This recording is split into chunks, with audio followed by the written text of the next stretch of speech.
Nabi Muhammad sallallahu alaihi wasallam punya anak di luar nikah? Kami menjawab, karena inilah yang sering dihembus-hembuskan oleh para misionaris kafir. Bahkan di dalam channel YouTube kami, Al-Mu'allim Center, ada yang berkomentar begini: Muhammad menzinai Maria Qibtiyah, budak wanitanya, hingga punya anak bernama Ibrahim. Dan ini adalah tuduhan yang sangat keji, karena mereka tidak tahu tentang hukum Islam. Sebelum kita menjawab dengan kitab Al-Mughni yang disusun oleh Imam Ibnu Qudamah Al-Hambali, sebaiknya kita akan membaca terlebih dahulu biografi Sayyidah Maria Al-Qibtiyah radhiyallahu anha yang kita ambil dari IDM Wikipedia URG. Maria binti Samaon atau Maria orang Koptik, menurut versi Wikipedia ini, bahasa Arab Maria Al-Qibtiyah, meninggal pada tahun 637 Masehi, adalah seorang budak Kristen Koptik yang dikirimkan oleh Muqawqis. Para ulama juga sepakat seperti ini, penguasa Mesir bawahan kerajaan Bizantium, sebagai hadiah kepada Nabi Islam Muhammad SAW pada tahun 628 Masehi. Menurut sebagian tokoh Islam, artinya adalah menurut sebagian ulama kaum muslimin, ia Sayyidah Maria Al-Qibtiyah radhiyallahu anha juga merupakan istri Nabi Muhammad sallallahu alaihi wasallam dan ibu orang-orang beriman. Arabnya adalah Ummul Mukminin. Ini kalau menurut sebagian ulama bahwa Sayyidah Maria Al-Qibtiyah dinikahi oleh Nabi Muhammad sallallahu alaihi wasallam, tetapi dibebaskan terlebih dahulu, kemudian dinikahi. Tetapi menurut sebagian ulama tidak. Sumber lain seperti Ibnu Qayyim menyatakan bahwa ia Sayyidah Maria Al-Qibtiyah hanya seorang selir. Ia merupakan ibu dari putra Nabi Muhammad sallallahu alaihi wasallam yang bernama Ibrahim radhiyallahu an, yang meninggal ketika masih kecil. Dan para ulama sepakat kalau ini ya, memang Sayyidah Maria Al-Qibtiyah adalah ibundanya Sayyid Ibrahim. Saudaranya Sayyidah Maria Al-Qibtiyah yang bernama Sirin juga turut dikirimkan pula. Dan Nabi Muhammad SAW kemudian memberikan Sirin kepada penyair Muslim yang bernama Hasan bin Thabit radhiyallahu an. Sayyidah Maria Al-Qibtiyah tidak pernah menikah lagi setelah wafatnya Nabi Muhammad SAW pada tahun 632 Masehi, dan Sayyidah Maria Al-Qibtiyah wafat 5 tahun kemudian setelah wafatnya Rasulullah SAW. Inilah biografi Sayyidah Maria Al-Qibtiyah radhiyallahu anha versi Wikipedia. Kemudian mari kita jawab apa yang dituduhkan oleh para misionaris kufar dengan menggunakan kitab Al-Mughni yang disusun oleh Imam Ibnu Qudamah Al-Hambali rahimahullah ta'ala. Di dalamnya menjelaskan bahwa Sayyidah Maria Al-Qibtiyah adalah Ummul Walad, dan itulah yang kita pilih. Karena apa? Karena kalau kita menjawab bahwa Sayyidah Maria Al-Qibtiyah adalah istrinya Rasulullah SAW, maka orang-orang misionaris kafir itu masih tidak akan percaya. Mari kita jelaskan menggunakan kitab Al-Mughni. Qala al-Imam Ibnu Qudamah Al-Hambali rahimahullah ta'ala fil Mughni. Telah berkata oleh Imam Ibnu Qudamah Al-Hambali di dalam kitab Al-Mughni, kitab Idqi Ummahatil Aulad, cari di dalam kitab pembebasan ibu-ibunya para anak. Artinya adalah seorang budak yang digauli oleh tuannya kemudian melahirkan anak tuannya, itu disebut Ummul Walad, jamaknya Ummahatul Aulad. Wa qad kanat Mariyatu Al-Qibtiyatu umma waladin Nabi sallallahu alaihi wasallam wa hiya ummu Ibrahim ibn Nabi sallallahu alaihi wasallam. Dan sungguh ada oleh Sayyidah Maria Al-Qibtiyah, yaitu ummu walad statusnya, ummu waladin Nabi sallallahu alaihi wasallam, wa hiya bermula dia Sayyidah Maria Al-Qibtiyah ummu Ibrahim ibn Nabi sallallahu alaihi wasallam, yaitu ibundanya Sayyid Ibrahim bin Nabi Muhammad sallallahu alaihi wasallam. Allati qala fiha, yang telah bersabda oleh Rasulullah fiha di dalamnya, allati a'taqaha waladuha, telah membebaskan kepada Sayyidah Maria Al-Qibtiyah waladha oleh anaknya.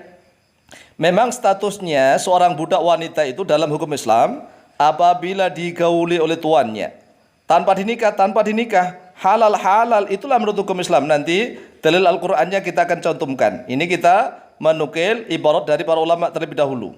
Jadi seorang budak wanita itu halal disetubui oleh tuannya tapi dengan aturan-aturan, ada aturannya tertentu. Kemudian kalau beliaunya melahirkan seorang anak, maka aturannya budak wanita tersebut disebut ummul walad, tidak boleh diperjualbelikan lagi sampai kapanpun. Kemudian nanti kalau tuannya meninggal dia akan merdeka. Karena apa? Anaknya lah yang memerdekakannya. A'taqaha waladuha. Kemudian Imam Ibnu Qudamah melanjutkan, wa kanat hajaru ummu Ismail alaihi salatu wassalam surriyata Ibrahim Khalilur Rahman alaihi salatu wassalam. Dan adalah Sayyidah Hajar, ibundanya Nabi Ismail alaihi salatu wassalam, adalah selirnya Nabi Ibrahim Khalilur Rahman alaihi salatu wassalam. Wa kana li Umar bin Al-Khattab radhiyallahu anhu ummahatu auladin awsa li kulli wahidatin minhunna bi arba'imi'atin. Dan adalah miliknya Sayyidina Umar bin Khattab beberapa ummahatu aulad, yang Sayyidina Umar bin Khattab itu memberikan wasiat untuk memberikan masing-masing ummul walad itu 400. Wa kana li Ali radhiyallahu anhu ummahatu auladin. Dan ada juga miliknya Sayyidina Ali bin Abi Thalib radhiyallahu an ummahatu aulad. Wa li katsirin minas sahabati, dan untuk kebanyakan dari para sahabat itu memiliki ummahatul aulad.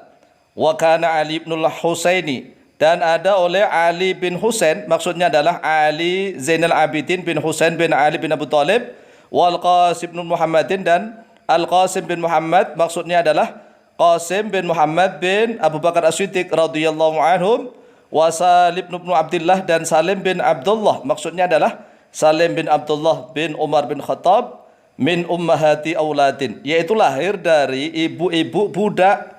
Jadi 3 ulama besar inilah lahir dari ibunya seorang budak yang digauli oleh tuannya. Waruya annan nasa lam yakunu yarghabuna fi ummahatil auladi, dan diriwayatkan bahwa manusia pada zaman sahabat itu mereka tidak suka artinya benci di dalam ummahatul aulad. Hatta wulida haula'i thalathatu, sehingga dilahirkanlah 3 ulama besar tersebut min ummahatil aulad, dari ummahatul aulad. Faraghiban nasu finna, lalu manusia cinta di dalam ummahatul aulad. Ada 3 ulama besar, yaitu adalah Ali Zainal Abidin bin Husain, dan Al Qasim bin Muhammad bin Abu Bakar As-Siddiq, dan Salim bin Abdullah bin Umar bin Khattab radhiyallahu anhum. Mereka ini 3 ulama yang lahir dari rahimnya seorang budak yang digauli oleh tuannya.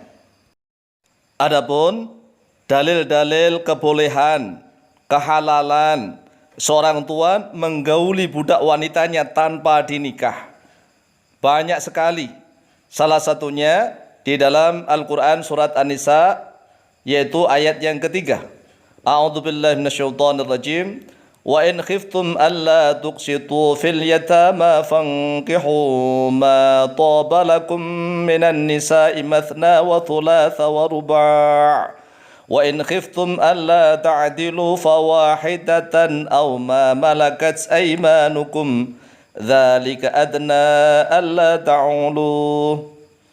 Maknanya wallahu ta'ala a'lamu bimuradi bidzalik.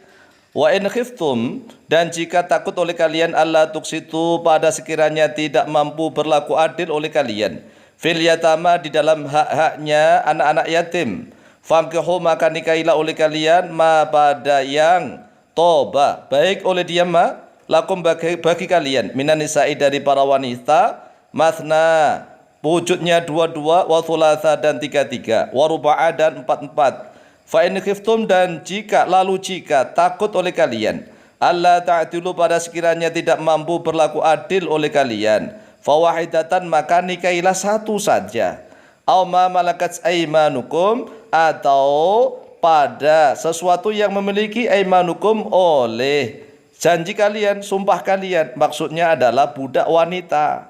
Jadi boleh menikahi 1 atau menggauli budak wanita halal. Dzalika adna, bermula itu adna yaitu lebih dekat, alla ta'ulu, pada sekiranya tidak keberatan oleh kalian. Setelah keberatan merasa berat tanggungannya, maka biasanya akan berlaku aniaya. Itu adalah dalil pertama, bolehnya halalnya menjima seorang budak atau beberapa budak wanita miliknya sendiri.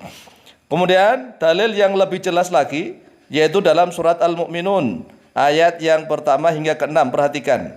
A'udzubillahi minasyaitonirrajim. Qad aflahal mu'minun alladzina hum fi salatihim khashi'un walladzina hum 'anil lagwi mu'ridun walladzina hum lizzakati fa'ilun. Nah, ini saya artikan ini. Walladzina hum li furujihim hafidun.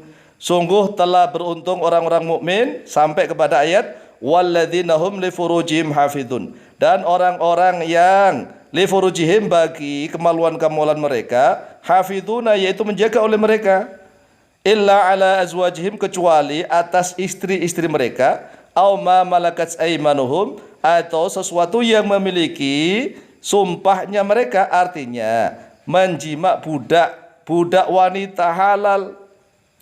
Saya ulang, walladzina hum li furujihim hafidun illa ala azwajihim aw ma malakat aimanuhum fa innahum ghairu malumin, karena sungguhnya mereka itu tidak dicela, tidak diumpat, tidak dicaci maki.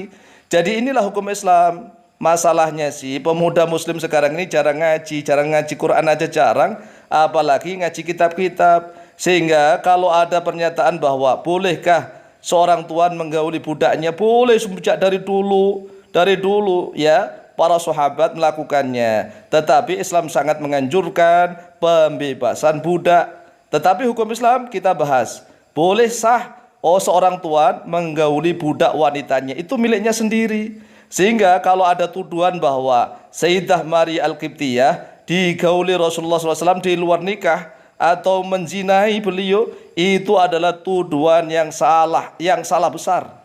Karena seandainya tidak dinikah pun halal, dalam hukum Islam halal, bukan zina, bukan di luar nikah. Memang halal dalam hukum Islam seorang tuan menggauli budak wanita miliknya sendiri, bukan miliknya orang, ya miliknya sendiri. Itulah menurut hukum Islam. Adapun di luar hukum Islam, wallahu taala a'lamu biswab. Mudah-mudahan kita semua mendapatkan hidayah, petunjuk dari Allah Subhanahu wa taala. Hadanallahu wa iyyakum ajma'in. Ihdinas siratal mustaqim. Wallahul muwaffiq ila aqwamit thariq.